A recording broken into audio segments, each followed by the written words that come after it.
Ya Allah. Apa kabar Ustadz? Alhamdulillahirrabbilalamin. Alhamdulillah. Terima kasih Ustadz telah menyempatkan waktunya Ya. untuk kembali berada di tengah-tengah kita semua dan mungkin juga di tengah perjalanan yang tidak terlalu ramah Ustadz ya akhir-akhir ini Jakarta. Iya, Masya Allah. Tapi dengan kendaraan roda duanya bisa. Iya, solusinya memang roda dua. Oke Ustadz, silakan Ustadz, jangan dikurangin. Auzubillahiminasyaitonirrajim. Bismillahirrahmanirrahim. Assalamualaikum warahmatullahi wabarakatuh. Waalaikumsalam warahmatullahi wabarakatuh. Alhamdulillah. Alhamdulillahilladzi arsala rasulahu bil huda wa dinil haq liyuzhirahu ala dini kulli wa kafa billahi syahida.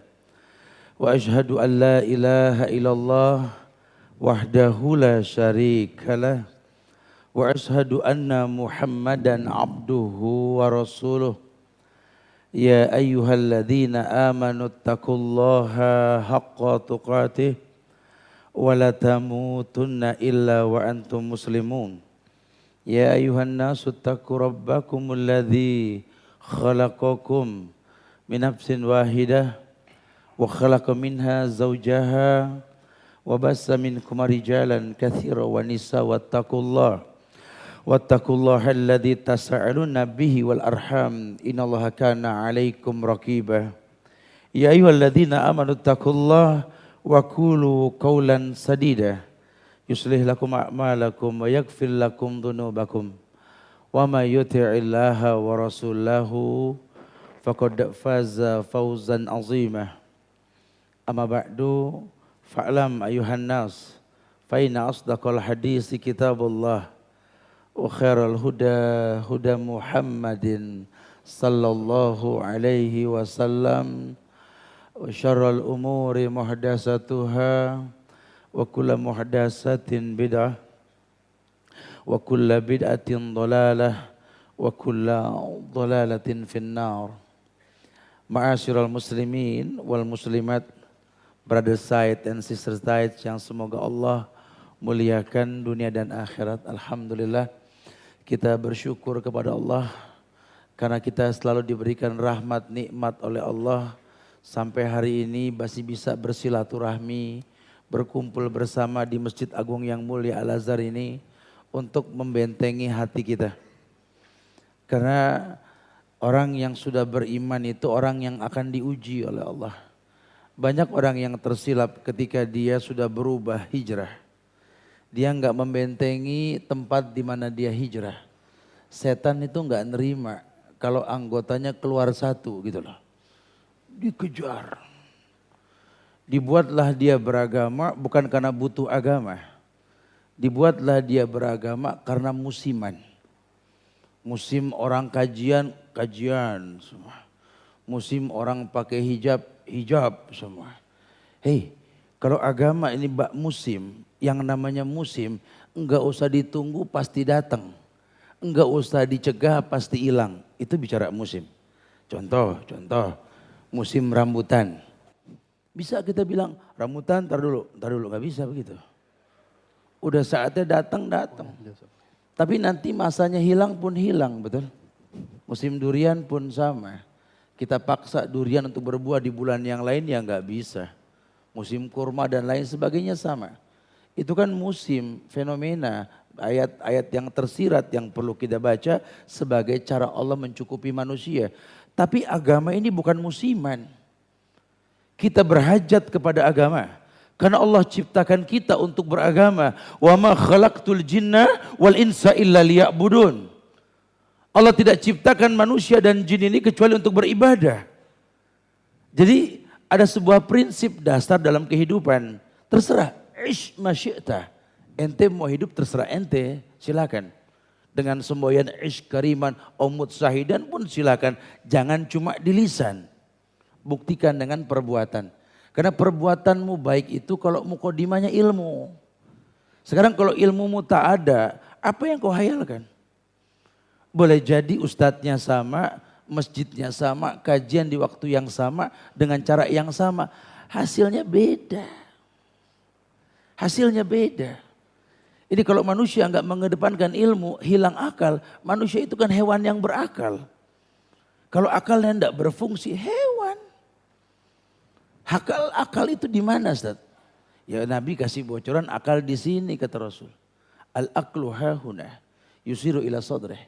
Beliau pernah mengisyaratkan istilah akal itu kata Rasul, akal itu di sini. Akal itu di hati.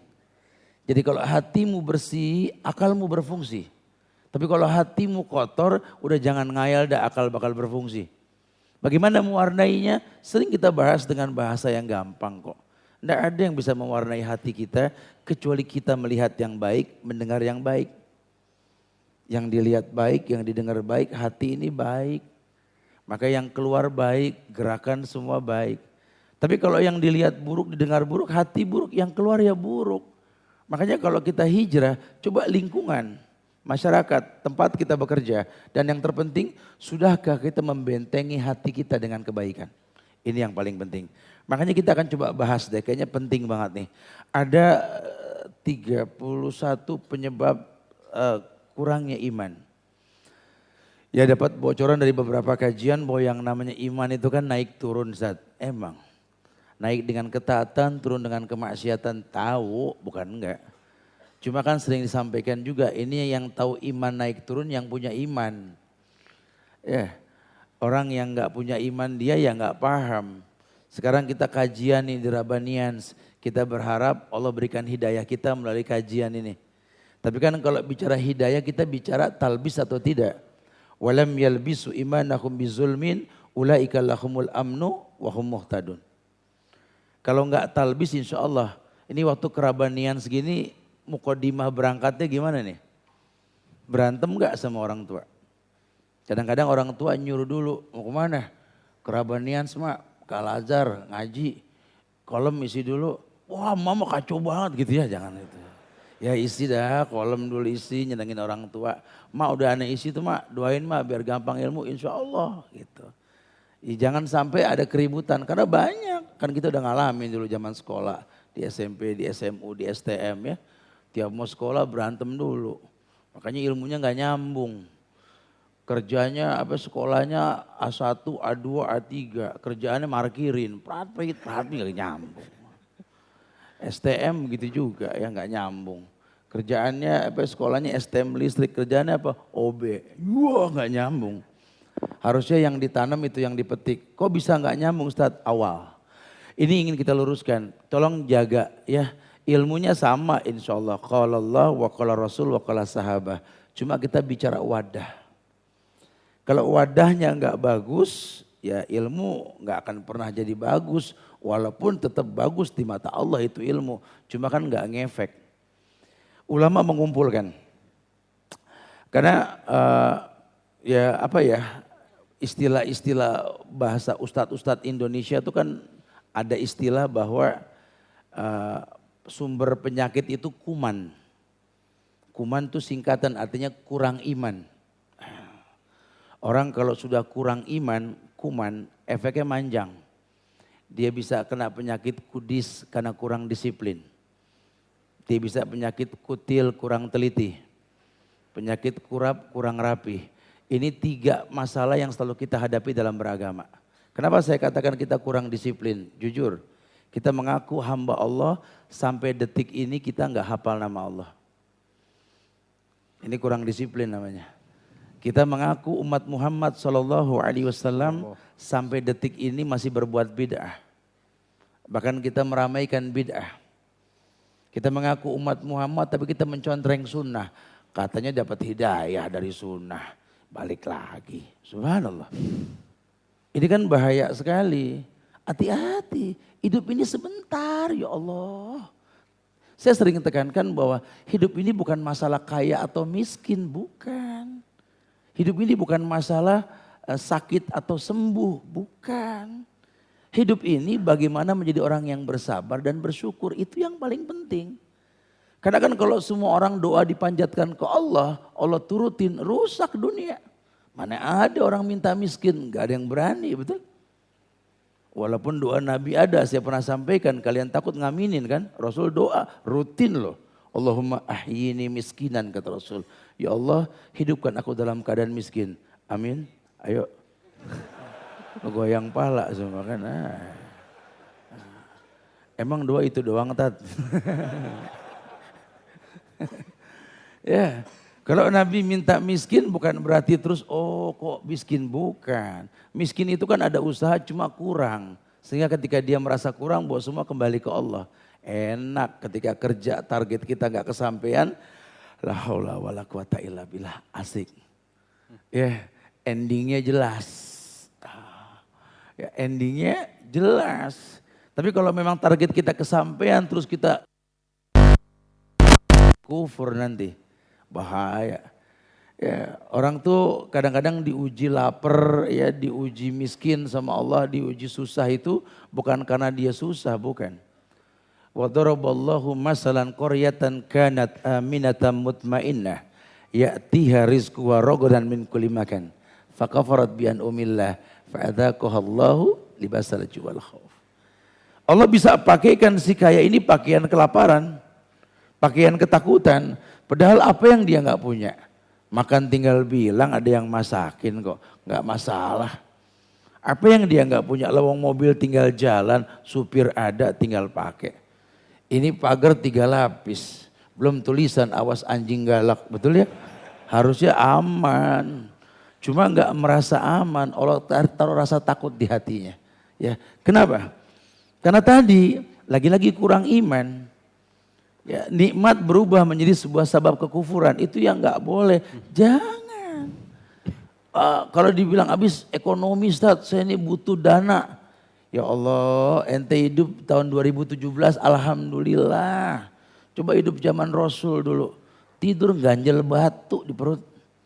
Itu Ali bin Abi Thalib, udah mantu Rasul, emang sepupunya Rasul. Kan tinggal datang. Rasul doain apa sih ke Allah biar tajiran dikit, kan bisa aja dia begitu. Cuma kan bukan itu permasalahannya, bukan ya. Rasul bilang Allahumma ja'al rizqu ali Muhammadin qut. Ya Allah, jadikanlah rezeki keluarga Muhammad sekedar saja. Tuh, yang mau ngaku keluarga Muhammad harus siap begitu tuh. Ya. Keluarga Rasul didoain miskin sama Rasul.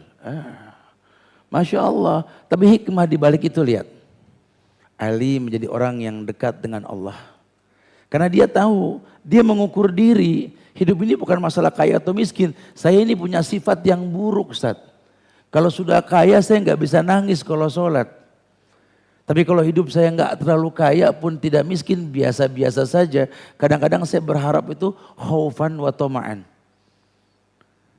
Ini dia nikmati. Karena yang dia tahu dia tercipta untuk ibadah. Sekarang kalau ibadah tidak bisa membuat dia khaufan wa tama'an, ya buat apa dia ibadah? Yang dia inginkan ibadah ini seperti yang difungsikan dalam Islam. Allah ciptakan kita memang untuk itu. Makanya ulama bilang hati-hati. Ya, kalau kita kurang iman ini efeknya kita nggak disiplin. Cuma mengaku hamba Allah, kita nggak kenal Allah. Cuma mengaku umat Muhammad SAW, bahkan kita berbuat bid'ah. Bahkan kita mengaku hamba Allah, umat Muhammad, tapi kita nggak bisa taat sama pemerintah. Buat apa ada ayat yang mengatakan atiullaha wa atiur rasul wa ulil amri minkum. Efeknya tuh, kalau kamu taat sama Allah, taat sama Rasul, pasti taat sama pemerintah. Walaupun ada ukurannya, la ta'ata li makhlukin fi ma'syiatil khaliq. Tidak ada taat kepada makhluk untuk maksiat kepada Allah al-Khaliq. Walhasil nggak membuat kerusakan.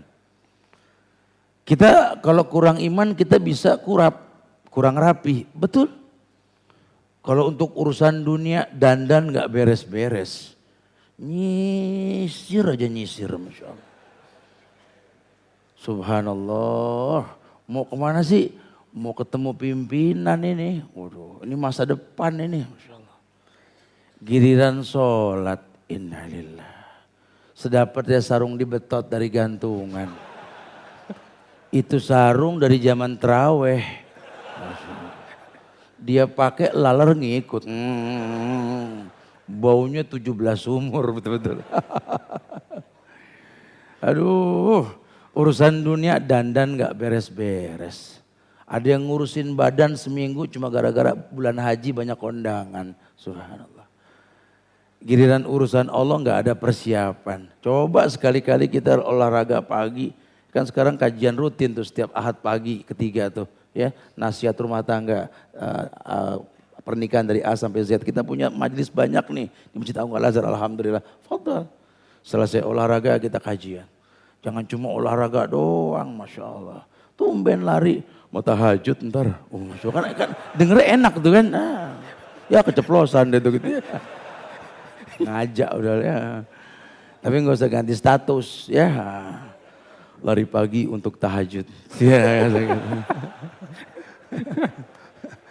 ya, yuk persiapan coba. Jangan kalau buat dunia kita rapi, buat Allah kita nggak rapi. Subhanallah. Jangan, maksimalkan. Begitu pula istilah kurang teliti, kutil tadi itu. Kurang teliti.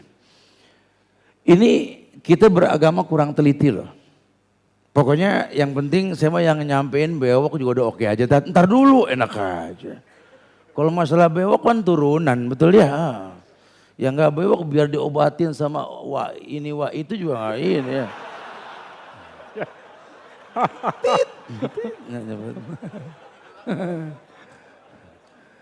Ini bukan masalah bewok, bukan masalah itu ya. Ya kalau numbuh alhamdulillah. Kalau nggak numbuh jangan ditarik-tarik sama koin, sama susah betul jangan. Akhirnya yang keluar yang lain urusan ya. Bukan masalah itu, kita bicara dalil. Siapapun yang nyampein kalau yang disampaikan qala Allah wa qala Rasul setuju. Ya Masya Allah, Allah kasih nikmat, betul-betul nikmat. Ya betul-betul, yuk teliti sedikit. Karena agama ini efeknya ke si pelaku, bukan hanya orang lain. Padahal kadang-kadang kita nggak merasa berbuat salah, justru ketika kita futur kita berbuat salah, banyak efek yang kayak begitu. Ini hati-hati nih, hati-hati sama kurang iman. Ustaz, itu penyebab kurang iman apa Ustaz? Kita bahas, tadi baru mukadimah tuh. Ya. Yang pertama, ulama bilang ini iman bisa berkurang karena kita stabil dalam kurang ikhlas ketika beribadah. Disiplin diri. Kajian sudah mulai banyak nih di mana-mana nih. Asal manhajnya jelas, ustadznya memang kita kenal, asik. Syukur-syukur bisa berteman sama ustadz di luar kajian.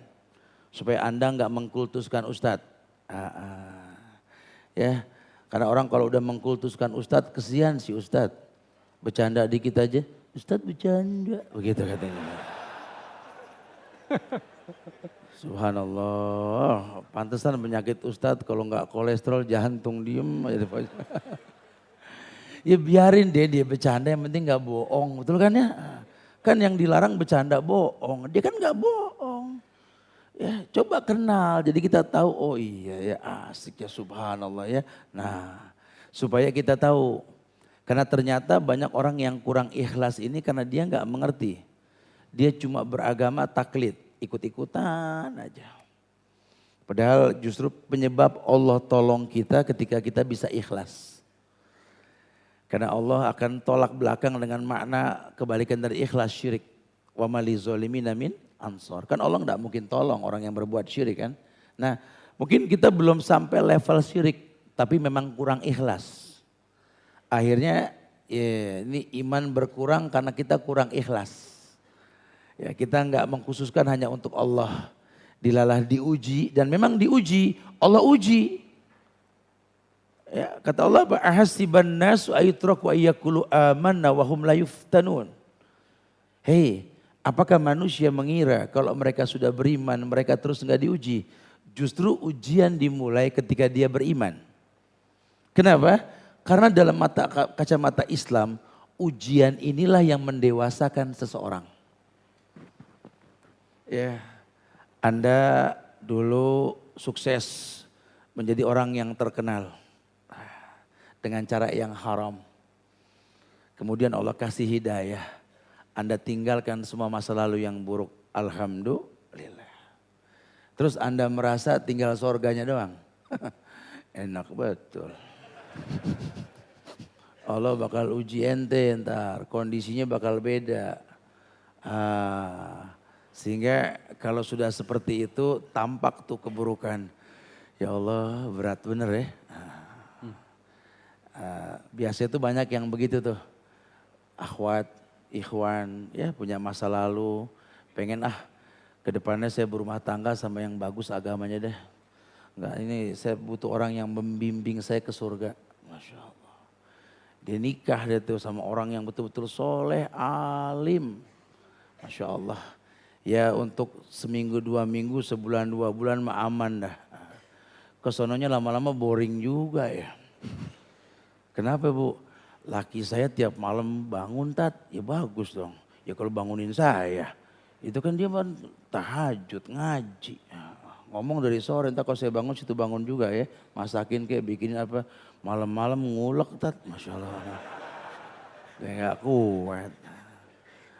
Kirain saya habis subuh ngantuk kali, dia baca lagi Quran. Saya dipanggil susteran apalan.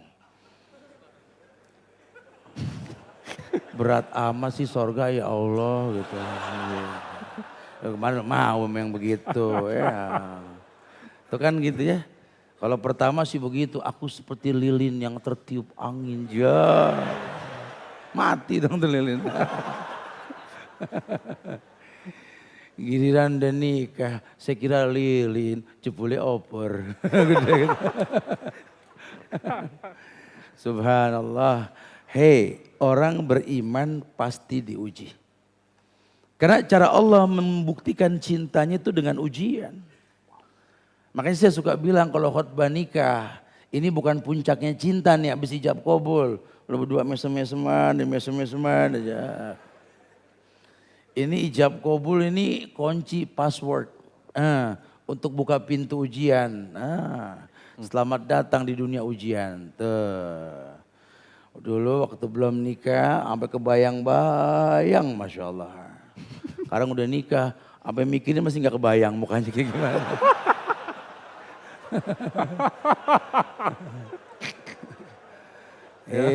Udah dibilang pintu ujian gak percaya. Harusnya bagusin iman, jangan cuma ngayal. Ini orang suka salah paham. Saya suka pakai bahasa canda, maksudnya bukan ngebodor. Ini ada muatan di dalamnya, tangkep gitu loh.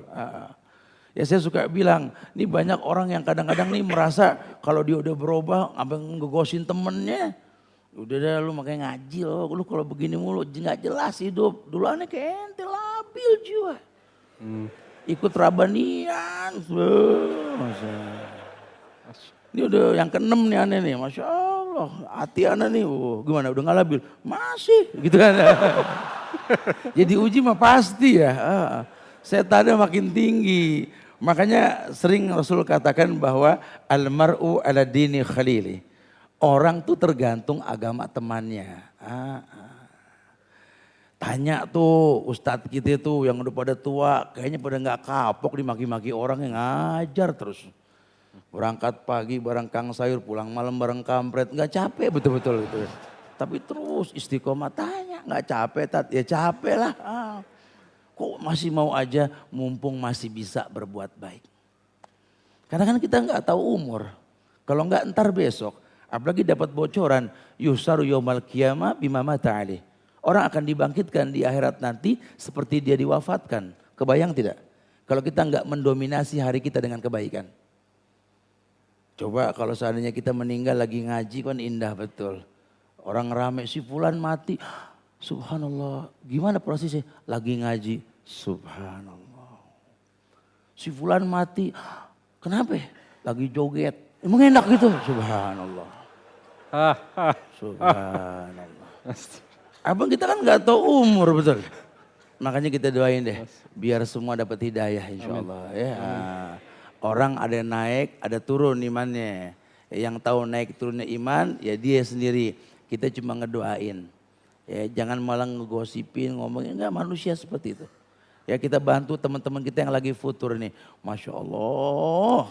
Ini orang yang futur kayaknya betul-betul kudu dikaji nih. Kalau berikutnya nanti kita kasih judulnya, dia futur. Judulnya begitu ya. Nah, bagus ya. Yang pertama. Ya, yang kedua, penyebab iman turun yang kedua kata ulama bilang ini karena konsistensi emosional yang tidak dia perhatikan. Harusnya dia berasa loh. Dia sudah ngaji, dia sudah belajar berteman sama ustadz, handphonenya kalau dibuka name tag, kontak name-nya itu WST itu mana Ustadz semua. Banyak Ustadz, maksudnya Ustadz semua teman. Disusun Ustadz dari abjad, dari A semua. Saya paling belakang S, subhanallah. Subhanallah ya. Dua yang paling belakang, saya mau Ustadz Yazid, S sama Y ya. Subhanallah. Ya nggak apa-apa, bagus. Tapi prakteknya lihat. Kau dimudahkan punya kontak nama-nama ustadz. Tapi berapa kali kau bisa berdialog agama dengan ustadz tersebut? Coba. Atau jangan-jangan kau paksa ustadz jadi murid yang dipanggil oleh kamu kapan saja. Adabnya kan datengin ustadz. Bukan ustadz yang dipanggil. Emang ustadz murid. Nah, tat datang murid tat. Tat, murid tat. Tat. Saya penderitaan tuh kalau begitu tuh. Kadang-kadang kita lepek, kita lagi neduh. Tat, udah di mana? Udah dekat cuman hujan, terabas aja Tat.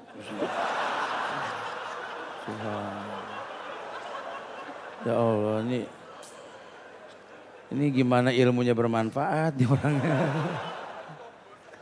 Kirain sampai kita disediain handuk apa teh hangat. Wah, tuh antum Tat 15, tambah 15 menit Tat. Iya. Insyaallah lah Bang. Ini orang ngaji cuma adat ya segede jabal, subhanallah. Konsistensi dalam emosional tuh bahaya loh. Itu kalau dibiarkan itu mengganggu iman. Iman kita jadi kurang. Ya kenapa? Dan banyak terbukti sekarang. Aneh sih mendingan dia yang dulu Tat, waktu belum ngaji baik Tat. Masya Allah. Ini sekarang udah ngaji ngapa jadi begini nih orang tuh. Akhirnya antum telah merusak citra salafi. Citra sunnah. Saya nggak habis pikir, makanya kadang-kadang saya suka heran ketika banyak orang kajian di sini diusir, kajian di sini nggak diterima. Bingung nggak tahu ya. Ketika kita datangi langsung malah komentar orang-orang yang masih berbuat bid'ah nih. Nah kalau salafi gini oke dah, begitu bahasanya. Berarti artinya dia mengiyakan sebenarnya, cuma kita nggak punya akhlak. Ya kan pada nonton, pada nyaksin kisah nyata yang saya bilang saya dialog sama Pak Kiai itu kan kisah nyata. Lagi itu Kiai sok tahu banget lagi ya. Wahabi ente. Sok tahu, Wahabi, Subhan, anaknya Wahabi. Ya sampai akhirnya dia dengar sendiri karena trauma mungkin ya. Dan saya dengar beliau ini, Pak Kiai ini suka keliling ke beberapa masjid untuk mendengar langsung kajian-kajian Ikhwan Sunnah. Sehingga dia ngelihat, ya Allah, andai ada yang bisa mendatangkan hidayah kepada diri ini, Masya Allah. Kita enggak punya akhlak. Kenapa? Emosi, tetap keras, ngegas aja. Apalagi kalau yang namanya sosial media, Allahu Akbar. Udah dibilang, ngobrol langsung sama melalui chatting, beda. Kita kan kondisi emosi. Lah temen negor baik-baik dibilang marah. Lu di mana? Datang jam berapa? Wah marah begitu lu. Marah gimana? Bacaannya marah. Lu di mana? Datangnya berapa gitu kan. Kan itu mah kondisi kita. Ya. Bukan temuin coba. Dialog baik-baik. Jangan ujung-ujungnya kita belum berilmu. Perdebatan endingnya apa? Nggak bisa, lu harus gini nggak bisa. Wah nggak ada hikmah.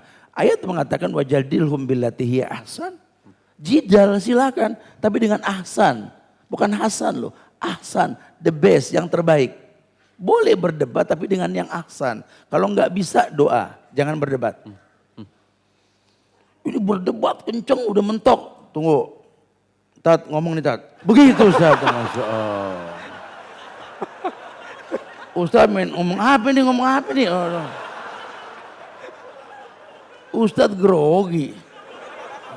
Halonya kemari, halo dia kata begitu lagi yang ada. Allah subhanallah. Ini demen nih ngadu ustadz nih orang nih. Iya. Emang di kampung ini suka ngadu jangkrik, gede ngadu ustadz yang begini nih. Jangan, hati-hati ya, konsistensi dalam emosional itu bahaya sekali.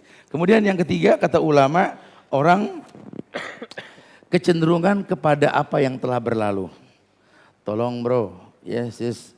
Kalau ente ini punya masa lalu buruk, lupain. Tangisin kalau kita ingat. Ini kan lagi tren sekarang orang suka ngadain acara reuni ini, reuni itu, betul ya?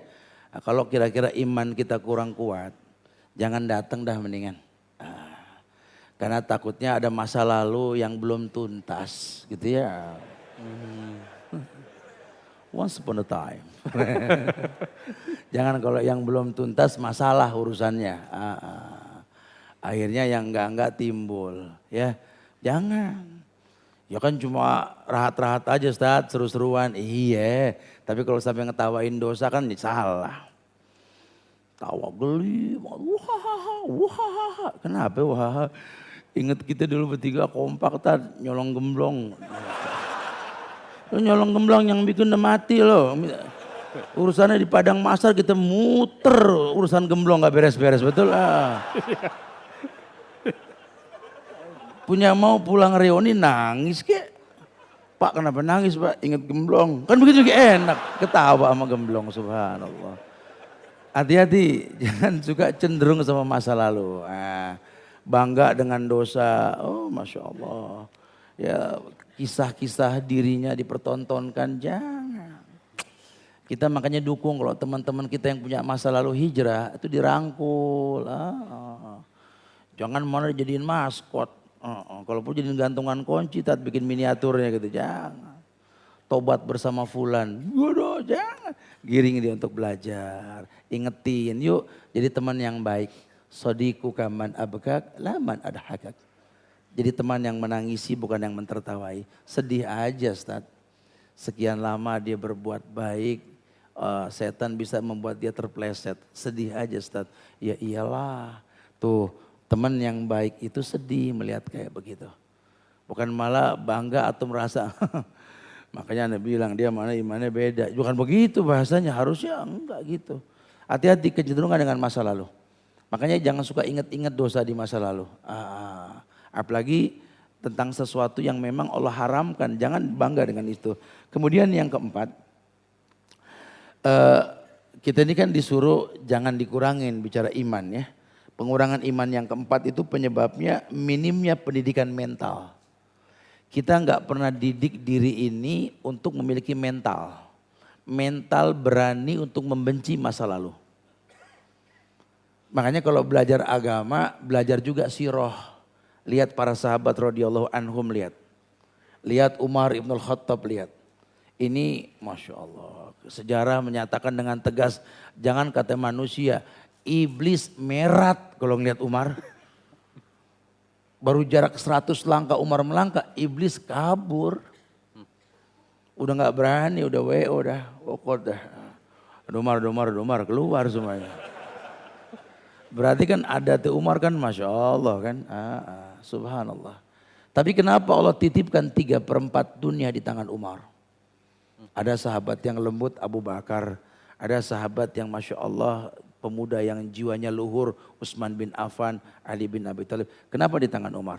Supaya dunia tahu kalau hidayah sudah mendatangi seseorang dengan cara yang benar, kata Allah apa? La yadurru man dhalla idza tadaitum. Tidak ada yang membahayakan diri seseorang kalau Allah sudah kasih hidayah. Maka keistiqomahan kita di atas kebenaran yang membuat kita dapat hidayah itu terus distabilkan gitu loh. Anda dapat hidayah dulu karena apa? Ustadz Fulan tempel. Anda dapat hidayah karena apa? Si Fulan deketin. Jangan dijadikan dia cuma sebagai anak tangga yang selesai dipakai ditaruh di belakang rumah sampai hancur dimakan rayap. Jangan. Ini agenda hidup Anda, Allah mudahkan. Gantungkan cita-citamu setinggi langit, tapi ingat kakimu masih menempel di bumi. Ingat. Supaya kita mawas diri. Ya Allah, alhamdulillah ya Allah. Jangan jauhkan hamba dari orang-orang saleh ya Allah. Minta sama Allah. Allahumma inni a'udzubika minal ajzi wal kasali wa a'udzubika minal jubni wal bukhli wa a'udzubika min ghalabati dain wa qahri rijal. Minta sama Allah supaya enggak jadi orang yang malas. Minta sama Allah supaya jadi orang yang enggak tergantung sama orang, yang gampang minta utang tuh. Minta sama Allah. Semuanya di Allah. Wa inna Allah ta'ala la yunalu ma indahu illa bita'ah. Tapi yang di sisi Allah tidak mungkin kamu dapatkan kecuali mentaatinya. Gimana cara supaya taat terus? Dan taat itu yang menstabilkan imanmu. Kamu yang tahu, orang gak ada yang tahu. Makanya kalau ustadz-ustadz ngingetin zikir pagi petang jangan lupa tolong tuh apalin. Ya buku zikir pagi petang tuh ya yang ditulis sama beberapa ustadz tuh apalin itu. Nah, itu kan buku kedua setelah Quran yang dibawa kemana-mana tapi gak apal-apal. Betul ya? Apalin. Sampai betul-betul kita apal. Minimnya pendidikan mental. Didik mental kita ini untuk jadi orang yang sabar dengan ujian. Caranya bagaimana? Dekat sama ulama. Dekat sama orang-orang soleh. Ya, yang punya masa lalu bukan cuma kita, banyak. Tapi bagaimana dia bisa bertahan hidup dekat. Jangan tanya depan umum 4 mata. Assalamualaikum om, waalaikumsalam. Anda dengar dulu om gila, jangan begitu bahasanya gitu ya. Om punya masa lalu gitu, tetap disetting bahasanya. Ya gimana ya. Ya sudahlah seperti yang kamu tahu lah. Kok om bisa konsisten tetap stabil dalam hal kebaikan gimana caranya om? Anak ini gampang goncang om. Kadang-kadang anak benci sama masa lalu, kadang-kadang anak kangen sama masa lalu Ustaz. Masya Allah. Penekanan orang tersebut ya memang itulah ujian hidup. Saya sarankan sama kamu, ingat dulu kamu baik sebabnya apa? Sebabnya itu dipertahankan. Karena hidup ini hukum sebab akibat. Kalau sebab yang baik dipegang, akibat yang baik kita dapat. Tapi kalau sebab yang baik kita hilangkan tapi ngayal akibat yang baik gak bakal bisa. Ada hukum sebab akibat. Didik mental kita didik nih. Supaya kita bisa bermuhasabah diri. Ya, bikin Allah cinta sama kita. Bagaimana caranya? Gapai ridhonya Allah. Ridhonya Allah diridho orang tua. Kita kalau udah hijrah, ya Allah tolong jangan sampai ribut sama orang tua. Agama yang Anda dapat di kajian-kajian sunnah tolong jangan membuat Anda ribut sama orang tua. Jangan. Karena kuncinya Allah jaga kita tuh ridho orang tua. Orang tua kecewa, Anda punya jabatan di sebuah perusahaan konvensional. Sekarang tidak, di perusahaan halal cuma gaji nggak seberapa. Datang temuin, gaji pertama Anda jangan dibuka dari amplop. Assalamualaikum mah, waalaikumsalam. Mah, ini gaji saya, pegang. Oh enggak, pegang, buka, ambil yang dibutuhkan. Sebelum kita kasih istri, kita kasih anak-anak kita, kasih orang tua dulu. Insya Allah orang tua kita enggak serakah ngambil enggak ya. Dia akan merasa bangga. Tapi kan kayaan orang tua saya mas saya enggak ngaruh. Kayak kita nanam pohon rambutan, kita beli rambutan bisa tiap hari iket-iketan tuh rambutan. Tapi kalau metik buah dari pohon yang kita tanam lain rasanya, lain. Saya baru ngerasain tuh kemarin tuh. Pesan kopi di sini kan jago bikin kopi semua. Masya Allah. Tapi jujur ketika anak saya yang umur 6 tahun bikinin saya kopi itu ya Allah. Bu ya. Subhanallah ya. Berasa nanam pohon metik buah tuh berasa. Orang tua kita juga bakal merasakan itu. Coba bikin dia tuh bangga sama kita gitu loh. Sehingga mungkin mengecewakan karena kita bukan seperti yang dulu. Tapi membanggakan. Karena kita seperti dalam doa dia, Rabbi habli minas salihin. Doanya sampai ke 7 lapis langit. Apa kata orang tua kita? Allahumma sahil umurahu ya Allah. Ya Allah mudahkan urusan anakku ya Allah. Allah akan mudahkan, tidak ada yang sulit. Karena kunci sudah kita pegang. Ridallah fi ridal walidain, wasuhtullah fi suhtil walidain. Bu, doakan saya biar bisa istiqomah. Makanya saya bilang kalau rezeki sudah cukup jangan ngayal yang lain dah. Nih tuntun emak kita nih puterin Ka'bah ya Allah. Masa enggak ketanam di otak kita sih? Kumpulin deh dikit-dikit deh. Umroh haji nih Masya Allah. Surprise. Ya Allah menggandeng orang tua tuh indah sekali. Mah itu Hajar Aswad mah. Bismillah Allahu Akbar angkat mah. Yuk. Subhanallah walhamdulillah wala ilaha illallah Allahu Akbar. Ini rukun yamani mah sampai Hajar Aswad baca mah. Rabbana atina fid dunya hasanah wa fil akhirati wa qina adzabannar. Kita tunjuk ke langit. Ya Allah, lihat. Selesai tawaf, bawa dia ke makam Ibrahim salat 2 rakaat. Bisikin di telinganya, doakan mah. Ya Allah, muliakan hambaku, anakku dengan rizkimu yang mulia ya Allah. Bohong kalau susah hidup kita. Masya Allah. Dia mengerti tahapan-tahapan dalam kemuliaan. Dia didik dirinya, mentalnya untuk tetap istiqomah. Karena dia tahu ujiannya akan bertubi-tubi. Buat apa Rasul mengatakan kepada dua mayit yang sedang diangkat? Apa kata Rasul? Mustarih wa mustar anhu. Apa kata Rasul? Ini mayit yang pertama mustarih. Orang yang lelah dengan kehidupan.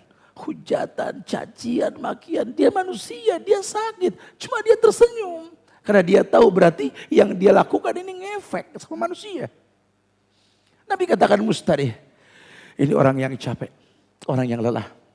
Dia rasakan betapa pahitnya hidup. Karena memang huffatil jannah bil makari. Wa huffatin nar bisahwat. Dia sadar ini sorga yang dia inginkan diliputi sama yang tidak mengenakan. Kebalikannya neraka yang tidak dia inginkan diliputi dengan jebakan kenikmatan. Dia minta sama Allah.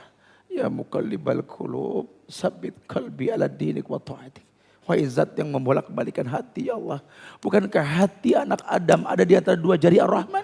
Allah bolak-balikan hati manusia. Yang balikin hati kita ya Allah. Masa iya Allah balikin hati kita kepada maksiat? Tidak. Allah tidak pernah berbuat zalim. Kalau sampai hati Anda cenderung kepada kemaksiatan, wallahi Anda jauh dari Allah. Itu permasalahannya. Kalau kalian mendekat sejengkal, Allah sehasta. Kalian sehasta, Allah berlari lebih dekat lagi. Sekarang kamu kembali ke masa lalumu, bertobatlah. Mumpung hayat masih di kandung badan. Subhanallah. Masya Allah. Dia didik untuk pendidikan mental dalam dirinya. Kemudian yang kelima, dangkalnya pemahaman tentang arti ibadah. Sangat dangkal sekali. Kalaupun bicara ngaji yang dia tahu cuma ngaji itu Quran dibaca dengerin. Lebih dari itu. Duduk di majelis ulama itu beda dengan belajar dari sosial media. Sosial media alat bantu pancingan sebuah kemudahan. Tapi untuk tafahumnya duduk di majelis ulama. Anak kasih bocoran sama antum ya. Ya Allah, anak sendiri tiap bulan masih berangkat untuk melihat wajah ulama. Ya Allah, betapa indahnya rona wajah Syekh Abdul Muhsin Al-Abbad ketika mengatakan Allahu Akbar. Ketika kita melihat wajah para ulama-ulama tua itu mengatakan La ilaha illallah. Ya Allah, yang bilang ini banyak, cuma yang greget nih beda. Beda. Karena bicara jam terbang dekat sama ulama coba. Lihat cara mereka berjalan, cara mereka duduk, cara menghadapi manusia.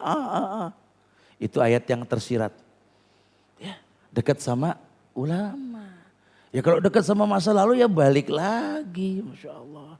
Ini malu kita wa iyyadubillah wa na'udzubillah. Dangkalnya pemahaman tentang ibadah. Yang keenam, lalai dalam melaksanakan ibadah sehari-hari. Jadi rajinnya itu dadakan. Kalau lagi rajin Ustaz, Masya Allah Tat. Si Udin, si Dudung, si Icoy, 3 orang nih Ustaz.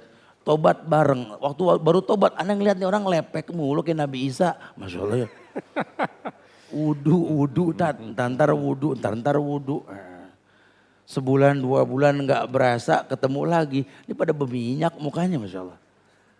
Karena rajinnya waktu pertama, oh Masya Allah, tinggal ngesrek mulu.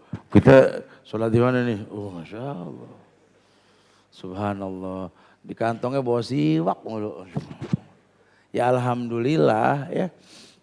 Kalau cuma musiman kan repot, akhirnya berat sendiri nanti. Wudu dia nggak tahu, cuma yang dia tahu wudu aja, tapi dia nggak ngerti hikmah di balik wudu. Sholat dia nggak tahu hikmah di balik sholat. Yang tadinya seneng gemeter ketika ayat dibacakan, sekarang lihat. Bahkan mau sholat nanya dulu, imamnya siapa imamnya? Dulu enggak, sekarang begitu. Maksudnya apa nih? Kalau yang kemarin enggak ada, panjang banget ayatnya, subhanallah. Dia down imannya tuh ya. Masya Allah, lalai dalam melaksanakan ibadah sehari-hari. Jadi cuma dadakan doang. Dan yang terakhir ini, sedikit menuntut ilmu. Sedikit menuntut ilmu. Ini 7 nih penyebab kurangi iman yang pertama. Nanti ke-7 ini nih yang terakhir kan sedikit menuntut ilmu. Jadi nuntut ilmunya sedikit. Ya kita sih husnuzon, orang cara belajarnya masing-masing ya. Saya juga dicurigain banyak sama orang, itu Ustaz Subhan di motor mulu, kapan ngajinya begitu ya. Harusnya dia japriannya jam 2, anak bilang, woi lagi ngaji, begitu ya. Jangan, kita nggak usah curiga sama cara orang belajar. Orang punya teknik masing-masing dalam belajar ya. Kita lihat buktinya aja deh.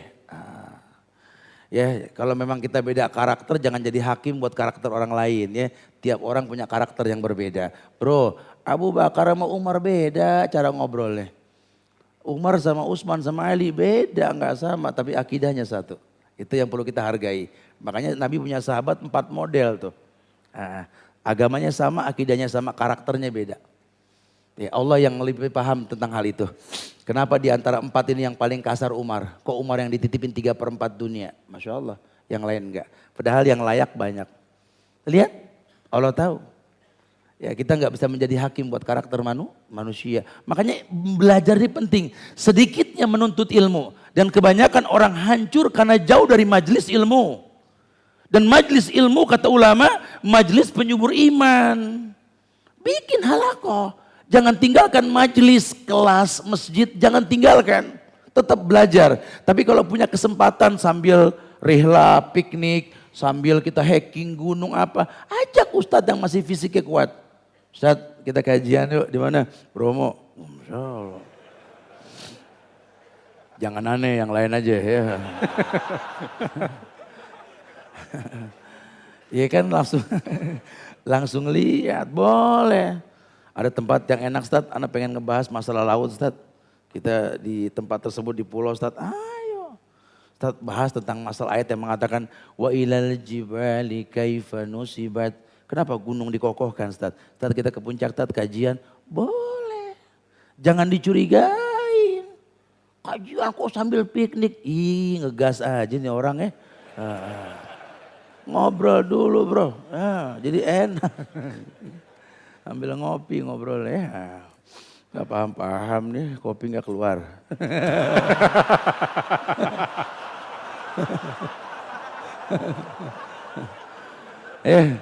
Jadi 7 tuh. 7. Nanti efeknya ke futur ya. Kita belum bahas tuh. Kalau kita bahas futur akhirnya sahur urusannya. Ya. Terima kasih. Kita akan buka sesi tanya jawab kepada brothers dan sisters. Kalau sebelumnya kita boleh menyambung dulu Ustaz. Kalau misalnya tadi Ustaz sampaikan ada tahap-tahap di mana kita down terhadap kebutuhan hidup lah atau kehidupan yang semakin sulit ini. Kalau misalnya ada statement Ustaz, yang penting sholat, yang penting ngaji walaupun kerja kita tidak halal 100% begitu, bagaimana dengan statement ini Ustaz? Wallahu alam biswab, akhi. Itu kan proses. Okay. Kalau yang namanya proses itu kita nggak bisa menjadi hakim buat proses. Okay. Ya, saya sampaikan di beberapa kajian bahwa Rasul sendiri yang mengatakan bahwa umat itu 2. Ummatud dakwah wa ummatul ijabah. Ummatud dakwah itu proses. Okay. Umat yang sudah sampai dakwah tapi belum paham. Baru ummatul ijabah, umat yang sudah mengijabah dakwah. Maka dikatakan likulli syai'in sitrah. Ada sebuah hadis Rasulullah SAW di mana Rasulullah ini pernah mengatakan sebuah hadis bahwa inna likulli amalin sirrah wa likulli sirratin fatrah. Faman kanat sirratuhu ila sunnati faqad aflah. Wa man kanat fatratuhu ila ghairi dzalik faqad halik. Kata Rasul begini, segala sesuatu kan punya batas, ada proses ya. Yang penting endingnya. Kalau akhirnya ke sunnah maka telah beruntung. Tapi kalau akhirnya cuma melampiaskan emosi ini yang buruk. Makanya Nabi mengatakan bahwa semua ada proses. Ummatud dakwah, ummatul ijabah. Dulu Nabi ngelihat ini sahabat-sahabat Nabi belum maksimal dalam kebaikan. Cuma beliau nggak mengatakan lasta minna atau lastu minka atau apa gitu, tidak ya. Ingat seorang sahabat yang mengimami sholat kemudian ada makmum yang nggak kuat, Mu'adz bin Jabal itu. Ya, ketika ditanya kenapa kamu berpaling dari sholat, katanya ini imam kelewatan sampai urusan dunia nggak beres gara-gara kepanjangan bacaannya, makanya saya nggak kuat. Kata Rasul, emang yang kamu baca apa? Ya saya belum bisa baca seperti yang Muaz dan antum baca ya Rasul. Apa yang kamu baca? Saya cuma bisa bertasbih, bertahmid, bertahlil. Kata Nabi, yang kau baca itulah yang Muaz dan aku baca. Masya Allah. Padahal belum betul. Nabi nggak salahkan. Namanya proses. Tapi ketika sudah sampai ummatul ijabah, sampai di ijabah, bahkan Nabi mengatakan, Rasul mengatakan dengan tegas, orang yang tidak sholat berjamaah kan kubakar rumahnya. Itu proses. Ya, kita nggak bisa menjadi hakim buat proses tersebut. Oke. Wallahu a'lam. Nah. Ya, dan kita bisa mendoakan Ustaz ya, walaupun ya teman jatuh bangun di dalam proses dakwah ini. Iya, Oke. itu antum jangan jadi hakim buat proses orang loh. Ya mungkin sekarang dia menang melawan setan, mungkin dia besok kalah. Semangatin. Selama masih hayat di kandung badan itu akan seperti itu, Oke. Jatuh bangun kita. Beruntung kalau sampai kita berbuat salah orang semua ngelihat ngingetin kita. Yang paling bahaya kan ketika kita berbuat salah orang nggak ada yang tahu. Itu yang paling bahaya. Kita merasa aman. Wa'iyadzubillah wa na'udzubillah. Barakallahu fiik Ustaz, jazakallahu khair. Silakan Dimas. Oke, brothers and sisters, kita masih ada cukup waktu sedikit. Dan kita akan buka sesi tanya jawab. Kita mulai dari brother side. Mari silakan yang ingin bertanya mungkin. Oke, Mas yang di ujung sana sebelah kolom nomor 2. Mohon boleh dibantu mic-nya. Silakan diucap. Biasanya sisters dulu. Oh begitu ya. Gak apa-apa, kita menabrak kaidah saat ini. It's okay Dimas. Afwan ya, Uti. Oke, siap-siap nanti sisters. Waalaikumsalam warahmatullahi wabarakatuh. Silakan. Siapa? Rio. Oh, Rio. Dari mana? Dari Jambar. Silakan Rio. Silakan. Mau ditanyakan yang ada penekanan tentang dekat sama Allah. Iya. Yang bisa anda simpulkan Ustaz, bahwa kadang-kadang untuk merubah seseorang itu kita butuh dua hal. Pertama kedekatan dan ketauladan. Iya. Oke. Dan Rasul itu punya Sallallahu luar alaihi biasa. Seluruh sahabat merasa dekat sama dia. Saya sahabat beliau sangat dekat. Artinya kalau ada tangkap saya, kadang-kadang ustaz atau ulama itu yang mendatangi sahabat-sahabatnya itu sehingga dia merasa kedekatan, dan kedekatan itu yang buat dia mau berubah, mempunyai contoh tentang. Dan kita kadang-kadang kalau menurut khidmatan Ustaz, ada orang yang bisa dijadikan toladan, tapi kita tidak mencari kedekatan sehingga impact-nya kurang. Iya. Ada juga dekat terus sama seseorang tapi nggak bisa dijadikan toladan. Mohon penjelasan Ustaz. Assalamualaikum warahmatullahi wabarakatuh. Waalaikumsalam warahmatullahi wabarakatuh. Terima kasih Rio. Barakallahu fiik, Masya Allah ya. Iya akhi fillah, ibadah itu memang pada akhirnya kita yang butuh. Ya bukan ibadah yang butuh kita. Oke. Sehingga yang namanya toladan itu kan menoladankan ulama itu kan ibadah. Ya karena ulama ini kan warasatul anbiya. Memang hukum asalnya itu bahwa kita yang mencari guru, bukan guru yang mencari murid. Karena ada beberapa sekolah yang agak idealis. Sekolah-sekolah tua yang ada itu ya. Itu sampai sekarang nggak pernah bikin spanduk menerima murid baru. Tapi nggak pernah kekurangan murid gitu lah ya. Kalau sekarang kan bangun gedung bikin spanduk ya menerima murid baru. Ini banyak diantara kita seperti itu. Harusnya nggak begitu. Itu yang paling betul. Tetapi dalam dakwah ini memang kadang-kadang kita juga harus jemput bola. Ya, itu sih teknik aja ya. Sehingga antum jangan terkecoh juga kalau ada seorang ulama, seorang ustadz yang betul-betul baik agamanya, tapi dia nggak memiliki kemampuan untuk mendatangi orang langsung. Kita jangan a priori terus menganggap bahwa dia nggak bergaul, enggak. Karena manusia ada lebih, ada kurang. Kalau antum suka belajar, antum bisa lihat karakter ustadz yang memang klasis, layak mengkaji kajian di kelas. Ada yang memang asik untuk berdialog, ada yang orator, macam-macam. Antum yang tahu, antum yang asik gitu lah ya. Saya sendiri kadang-kadang kalau di Madinah itu senang melihat karakter para ulama dan tiap ulama saya pilih bab yang memang dia bahas. Senang aja karena kalau orang yang berilmu tuh punya karakter tersendiri. Jadi kalau nanti kita berharap sih ada orang yang kita tauladani tapi dia nggak mampu turun ke bawah, ya kita yang mendekat. Tanya kenapa? Mungkin memang mobilisasi dia nggak membuat dia mampu untuk turun ke bawah. Atau dia nggak mau. Karena kan resiko orang yang cukup ada nama dikultuskan turun ke bawah. Kalau nggak diajak selfie ya diseret sono seret sini betul. Nanti ada fitnah di up di sosial media. Kena hujat. Ya antum mengharamkan selfie. Tapi antum di selfie. Masya Allah. Ini kan yang ngegas banyak betul ya. Antum sih pulang dari sini aman sampai rumah cuci kaki tidur. Ustadz Masya Allah 1300 WA. Hujatan semua ini. Ya jadi perlu kita tabayun, datengin aja langsung gitu ya. Atau mungkin memang karakternya memang seperti itu, nggak masalah. Ya, tidak masalah. Dulu ada salah seorang sahabat yang nggak mau menerima kekhalifahan Abu Bakar. Karena cuma Rasul yang dia panuti. Pun sahabat yang lain gak memaksa, ya gak apa-apa. Sampai dia mati dia hanya mengakui Rasul. Tidak ada masalah. Itu kembali kepada manusianya. Buat kita berhusnuzon. Ya, mungkin memang guru-guru kita tipikal orang yang gak bisa mampu untuk terjun langsung dan lain sebagainya. Wallahu alam. Tapi berhusnuzon kepada guru-guru kita itu penting. Oke. Ya. Oke Rio, cukup Oke, jelas Ustaz. ya. Jazakallah khair, Alhamdulillah, jazakallah khair atas jawabannya Ustadz. Mungkin dari panitia Ahwat boleh dibantu pertanyaan berikutnya. Kita ke Sister Side dulu lagi. Sisters silakan. Silakan. Assalamualaikum warahmatullahi wabarakatuh. Waalaikumsalam warahmatullahi wabarakatuh. Silakan. Nama saya Firza dari Bekasi. Silakan, Firza. Saya mau bertanya.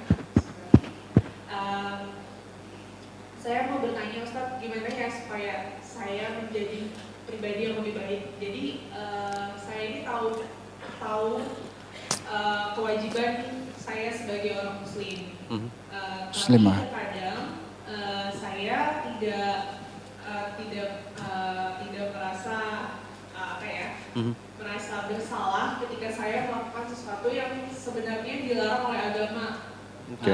Contoh kecilnya misalnya kayak perempuan itu kan diwajibkan untuk memakai kerudung, memakai hijab. Dan Ya. saya tidak memakai hijab sampai sekarang.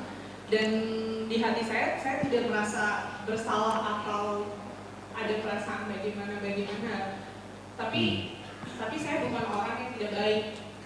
Oke. Saya kalau meninggalkan sholat atau saya bertengkar dengan ibu saya, mau bertengkar sih mungkin saya ngambek sama ibu saya. Oke. Di hati saya ada rasa bersalah. Cuma untuk di beberapa kasus tertentu, Ya. saya merasa kayak saya tidak ada rasa bersalahnya. Padahal saya tahu perbuatan saya itu tidak benar. Itu bagaimana ya Ustaz? Ya. Masya Allah. Firza, pertanyaan Semoga bagus. ini yang hadir lebih dari 2000 orang nih. Semua mau mendoakan anti insya Allah setelah ini berhijab yang sari insya Allah. Amin, amin ya Rabbal alamin. Semoga Allah gerakan hatinya untuk bisa maksimal dalam berbuat baik insya Allah. Amin. Ya ukhti fillah, wallahi kalau memang kita cinta sama Rasul, jangan cuma di ujung lidah kita mengatakan cinta. Karena konsekuensi cinta itu salah satunya ya ini ta'atuhu fi ma'amar. Mentaati perintah beliau. Dan berkaitan dengan hijab, kerudung buat perempuan ini, Nabi mengatakan kepada Asma dan perempuan lainnya. Innal mar'ata idza balagatil mahid falam yasul ayra minha ila hadza wa hadza. Rasul mengatakan, "Hei Asma, perempuan kalau sudah balik, sudah haid, bukan sholat yang wajib, ya. Habis haid baru sholat, tapi kewajiban yang utama tutup aurat. Tidak boleh tampak kecuali muka dan telapak tangan." Taruhlah kita nggak dengar teman ngomong, orang tua ngomong, ustadz ngomong ya, tapi kita dengerin yang Rasul perintahkan. Itu bukti cinta kita sama Rasul. Itu aja dulu. Karena nanti panjang cerita. Kenapa? Karena Rasul khawatir sekali perempuan dimuliakan dengan jilbab, dengan hijabnya. Dulu zaman sebelum Rasul diutus, perempuan tuh hina. Masya Allah, raja-raja istrinya sampai 70, 100. Selirnya sekian, Masya Allah. Zaman Islam turun perempuan betul-betul dijaga. Tidak boleh tampak kecuali muka dan telapak tangan. Masya Allah. Dibatasi dan dihargai. Nah ini kita perlu paham nih. Bukan masalah apa ya. Tapi saya tetap baik. Yang Anda baik, Anda turunan orang baik. Ya bahkan saya yakin sekali Anda orang baik. Karena dalam kondisi belum maksimal saja terus mencari kebaikan. Karena banyak orang yang gak berani ngomong begini. Ada Masya Allah. Dan saya yakin bakal banyak yang mencontoh anti setelah ini insya Allah ya. Masya Allah. Satu bukti bahwa bentuk cinta kita ke Rasul itu ketika mentaati semua perintah beliau. Karena perintah beliau itu perintah Allah. Itu aja dulu deh. Walaupun memang Nabi pernah dipentangkan alam akhirat, neraka. Ketika Isra Mi'raj itu Nabi melihat ada perempuan yang diikat rambutnya, disatukan dengan tumitnya, letter U gitu. Ya, jadi dikait perempuan banyak digantung, dikait pada kedua puting susunya itu pancing dari bara neraka. Dicelupkan di air nanah dan timah. Rasul tanya, siapa ini perempuan wahai Jibril? Ini perempuan yang tak menutup auratnya. Itu kan bocoran Rasul. Tapi kalau bicara menggerakkan hati ya Allah jawabnya. Nah, bukan job kita, kalau menggerakkan hati itu Allah. Saya cuma bisa menyampaikan gitu. Sehingga perlu diketahui kalau Islam perintahkan perempuan berhijab karena cinta. Begini deh. Coba Anda ambil 2 permen. Buka yang satu dari bungkusnya, yang satu jangan. Lempar ke tanah. Anda ambil lagi dua-duanya, tolong sekarang dimakan. Kira-kira yang Anda makan yang mana? Yang masih dibungkus. Alasannya apa? Ini lebih bersih, lebih terjaga. Seperti itu. Semoga Allah muliakan anti insya Allah. Allah musta'an. Atau juga cari teman yang sudah pakai hijab untuk motivasi mungkin? Oh itu harus. Ya. Okay. Cari teman yang enak dilihat pakai kerudungnya. Jangan yang bergonya miring, gak bagus. Oke, Firza bisa pilih temannya banyak di belakang. Silakan. Terima kasih. Ada yang mau tambahkan Firza? Cukup. Cukup ya? Cukup. Oke, Dimas. Oke. Oke, berikutnya dari Brothers. Mungkin dari sisi kanan. That corner. Oh, duluan ya. Silakan. Itu. Ya, berdiri. Silakan berdiri. Berdiri. Ya, you. Ya. Iya kamu. Asik.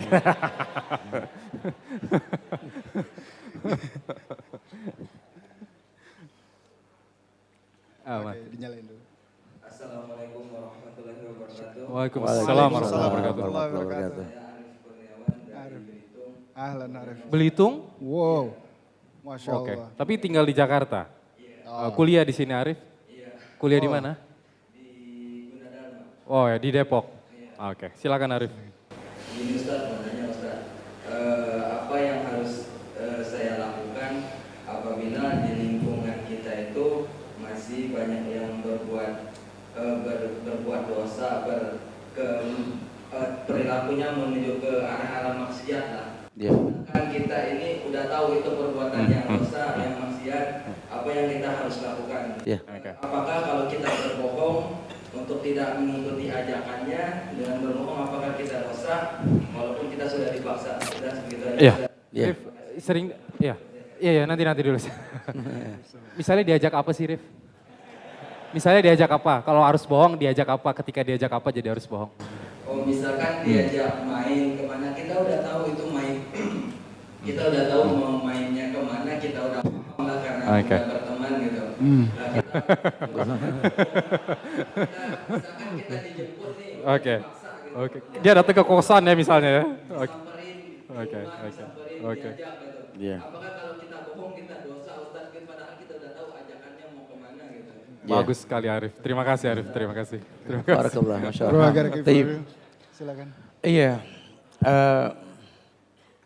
Anda bicara amar ma'ruf nahil mungkar. Amar ma'ruf nahil mungkar itu artinya memerintahkan yang baik, mencegah yang buruk. Ini kalau sudah hati kita terikat sama Allah dengan benar, kita akan merasa nggak nyaman kalau ngelihat yang buruk di sekeliling kita kan. Cuma lagi-lagi ingat, yang merubah itu Allah bukan kita. Jadi kalau Islam menawarkan idza ra'a minkum munkaran falyughayyir biyadihi. Fa in lam yastati fa bilisani. Fa in lam yastati fa biqalbi wa dzalika adhaful iman. Kalau Anda mampu robah dengan tangan. Udah deh ngapain sih ke sono? Akhir ujungnya berdosa lagi, nggak capek kita bikin dosa. Ada tuh di kitab Ibnu Qayyim tuh yang mengatakan idza kunta hasad kadunub pada wa in sita falyasta'nis. Kalau Anda capek bikin dosa, tinggalkan dosa kata Ibnu Qayyim. Jadi bukan karena dia nggak mampu, dia mampu. Cuma udah dosa mulu, capek gitu loh. Idza kunta hasad kadunub pada wa in sita falyasta'nis, jujur, nikmatin bedanya nggak berdosa sama berdosa coba. Kan kita yang tahu. Dosa itu kan haka fi nafsik wa karita ya toliha nas. Dosa itu kan bikin dada nyesek. Malu kalau orang tahu kan. Masya Allah. Nah kalau sudah tahu begitu robah. Tapi kalau anak ngomong tak jadi ributnya Ustaz. Jadi ngerubah jadi gak bagus ya sudah. Berarti ente harus dengan doa. Cuma diajak Tat, boleh bohong nggak dalam hal ini? Islam ini memang memperbolehkan beberapa bohong. Salah satunya ketika kita memang menghindari kemaksiatan. Ya, dan kita belum mampu untuk meninggalkan kemaksiatan tersebut. Sehingga ketika kita menghindar, membuat sebuah alasan. Ya sebenarnya sih antum gak usah berbohong. Ya, tadi ikut gak? Pengen sih cuman, ana lagi nunggu sohib dulu nih. Sohib yang mana? Keamanan, mau bayaran apa kayak bagaimana ya. Jadi terserah pokoknya yang penting antum menyiasati gitu ya. Boleh gak ada masalah.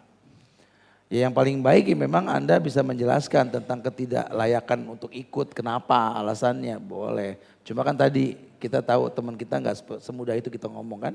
Allahu a'lam bishawab. Nah.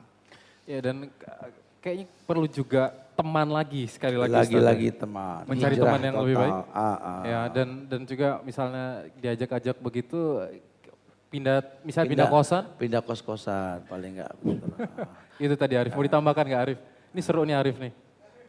Udah itu aja cukup. Oke, semoga nggak usah bohong lagi nanti Arif. Jazakallah khair. Jazakallah khair, barakallahu fiik. Terima kasih Ustaz. Silakan Dimas. Oke, kita masih ada satu pertanyaan lagi buat Akhwat, sorry. Insya Allah nanti kita lanjut lagi di bawah dengan sesi diskusi yang lebih santai. Dan tanpa menunda waktu lagi, silakan panitia, ada satu pertanyaan lagi? Ada, silakan. Waalaikumsalam warahmatullahi wabarakatuh. Silakan. Saya Dia dari Jakarta Selatan. Silakan Dia. Silakan. Ini Ustadz, sebagai seorang anak, kita pasti pengen berbakti kepada kedua orang tua kita. Ini ada satu kasus aja sih.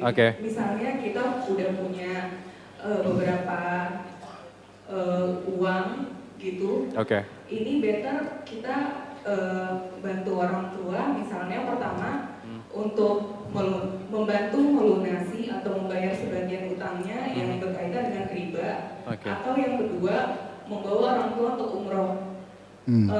Mungkin untuk rezeki bisa sih yang dilakukan langsung dua-duanya, cuman mungkin ada keterbatasan prioritas mana yang lebih utama kita dahulukan. Iya. Oke, thank you.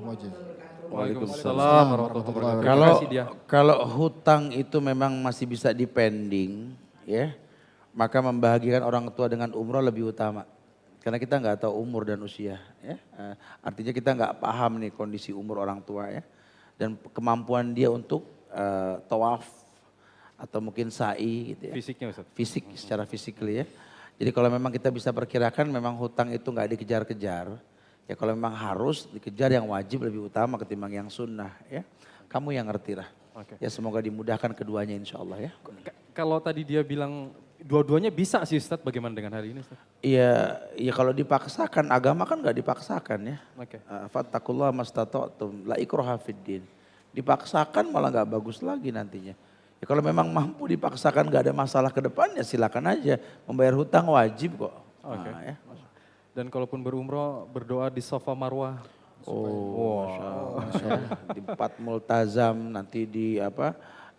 Di Nabawi ya, kita di Raudhah tuh Masya Allah, subhanallah. Barakallahu fiik. Oke dia, ada yang mau ditambahkan dia? Iya, semoga Allah mudahkan dia untuk berbakti kepada orang tua dan berumroh sekaligus insya Allah. Iya, ya alhamdulillah. Alhamdulillah teman-teman kita setelah sampai di sesi tanya jawab, lalu kita ada momen yang penting yaitu kita mendengarkan kesimpulan dari Ustadz tentang materi malam ini. Iya. Silakan Ustadz. Tapi brother side dan sister side, semoga Allah muliakan kita semua insya Allah. Ya ternyata salah satu hal yang penting dalam hidup kita ini mengontrol iman. Karena efek buruk dari kuman kurang iman ini banyak. Kita bisa kurang disiplin dalam beragama, kita kurang rapi dalam beribadah, bahkan kita kurang teliti dalam menghadapi kenyataan hidup. Padahal agama ini betul-betul yusrun, agama tuh asik, agama tuh gampang banget. Agama tuh nggak sulit, agama tuh rumus hidup. Cuma kadang-kadang kok kita masih tersesat aja Ustaz, karena kita nggak dekat sama agama. Agama cuma musiman, tolong agama bukan rambutan, agama bukan mangga, bukan durian. Nggak ada musim beragama, kita butuh agama. Masya Allah. Ya kita butuh agama dan kita butuh Allah.